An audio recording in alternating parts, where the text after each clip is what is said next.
বিটিআৰখন এটা সৰু অঞ্চল ৩৫ লক্ষ জনসংখ্যা আছে এটা সৰু কাউন্সিল ইয়াত সীমিত সংখ্যক বাজেট আহে আৰু এই বিটিআৰখন অধিক ক্ষমতা সম্পন্ন কৰিবৰ কাৰণে আমি কাম কৰি আছোঁ চুক্তি ৰূপায়ণৰ কাম চলি আছে আৰু চুক্তি ৰূপায়ণৰ কাম চলি আছে কিছু দফা এতিয়াও আৰু কৰিবলৈ বাকী আছে তেনে এটা সময়ত একেটা সমাজৰ পৰা একেটা জাতিৰ পৰা বিভিন্ন জাতি জনগোষ্ঠীৰ মানে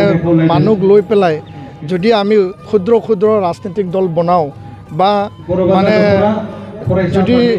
আঞ্চলিক ৰাজনৈতিক দলত যদি অধিক বিভাজন হয়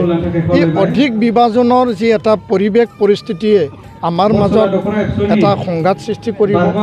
আৰু এটা অস্থিৰ পৰিৱেশ সৃষ্টি কৰিব আৰু যি লক্ষ্য আৰু উদ্দেশ্যেৰে উপেন ব্ৰহ্মই বিশ্ব দৰবাৰত বড়ো জাতিক প্ৰতিষ্ঠা কৰা এটা সপোন দেখিছিল আৰু বিটিআৰত থকা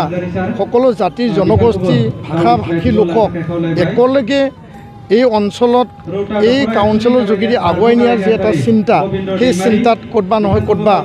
ইয়াত মানে কেৰুণ লাগিব ক'তবা নহয় ক'তবা সমস্যাৰ সৃষ্টি হ'ব তো যিসকলে আৱেগ বা বিভিন্ন তেওঁলোকৰ দুখ বেদনা মনত ৰাখি পেলাই দল গঠন কৰিছে তেওঁলোকেও বুজিব লাগিব আৰু যিসকল অলৰেডি ইয়াত চৰকাৰ চলাই আছে যিসকল ইয়াতে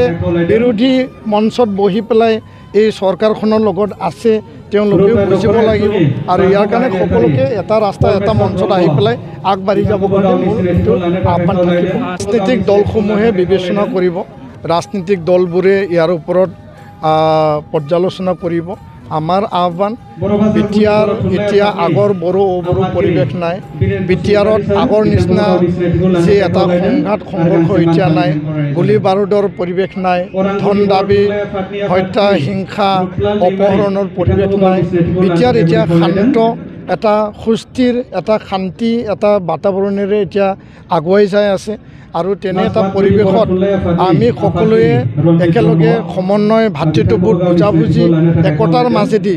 ৰাজনৈতিক দল থাকিব পাৰে মোৰ এইটো ক'ব লগা নাই কোনোবা জন্ম দিব পাৰে কিন্তু উদ্দেশ্য আৰু কাৰণ আৰু লক্ষ্যটো আগত ৰাখি আমি কি স্বাৰ্থত আৰু কিয় কাৰণে আমি এই দলবোৰক আমি জন্ম দিছোঁ আৰু ভৱিষ্যত ইয়াৰ প্ৰভাৱ সমাজত কি পৰিব সেই কথাটো সদায় নজৰ ৰাখি পেলাই কাম কৰিব লাগে আৰু ৰাজনৈতিক পৰিস্থিতি হিচাপ নিকাচ দল আৰু যিসকলে নেতৃত্ব দিছে তেওঁলোকে পৰ্যালোচনা কৰিব তেওঁলোকে ইয়াৰ ওপৰত বিবেচনা কৰিব নিখিল বড়ো ছাত্ৰ সন্থাৰ তৰফৰ পৰা সদায় আমি বিটিআৰ কেন্দ্ৰিক আঞ্চলিক ৰাজনৈতিক দলসমূহক একত্ৰিতভাৱে সমন্বয় আৰু এটা বুজাবুজিৰ মাজেদি আৰম্ভ কৰি আৰু একে যাত্ৰাত একে ৰাস্তাত আহি খোজত খোজ মিলাই পেলাই বিটিআৰৰ স্বাৰ্থত আৰু জাতি জনগোষ্ঠীৰ স্বাৰ্থত সকলোৰে উন্নয়নৰ স্বাৰ্থত একেলগে আমি যাব পাৰোঁ নেকি আৰু জাতিৰ স্বাৰ্থত বিটিআৰত বসবাস কৰা ৩৫ লক্ষ জনসংখ্যাৰ স্বাৰ্থত আৰু সমতা কেন্দ্ৰিক বা সমতাক আগত নাৰাখি জাতি আৰু জাতি জনগোষ্ঠীৰ স্বাৰ্থটো যদি আগত ৰাখি পেলাই যদি আগবাঢ়ে নিশ্চয় তাত সমন্বয় বুজাবুজি বা একতা আহিব মোৰ দৃঢ় বিশ্বাসী ইয়াৰ কাৰণে সকলো দলক মই আহ্বান জনাইছোঁ যে সমতাক সদায় আগত ৰাখিব নালাগে সমতা ৰাইজে আশীৰ্বাদ দিলে নিজে আহিব আৰু ইয়াৰ কাৰণে আমি সমন্বয় আৰু ভাতৃত্ববোধ কোনো কাৰণত আমি আৰু সংঘাত নিবিচাৰোঁ কোনো কাৰণত আমি সংঘৰ্ষ নিবিচাৰোঁ কোনো কাৰণত ৰাজনৈতিক অস্থিৰ পৰিৱেশ আমি নিবিচাৰোঁ সুস্থ এটা শান্তি বাতাবৰণ বিটিআৰ যিহেতু সকলোৱে এতিয়া পাবলৈ সক্ষম হৈছে আৰু সকলোৱে এতিয়া মুকলিমূৰীয়াকৈ মুকলি মনকৈ ঘূৰিব পাৰিছে কাম কৰিব পাৰিছে শিক্ষা অৰ্থনীতি সকলো দিশত আগবাঢ়িছে এই যি এটা পৰিৱেশ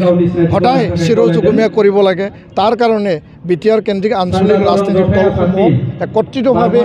আগুৱাই যাই পেলাই কাম কৰিবলৈ আমাৰ আহ্বান আমাৰ এই দাবী সদায় থাকিব আৰু এই দাবী আৰু আহ্বানটো লক্ষ্য ৰাখি আমি কাম কৰি যাম।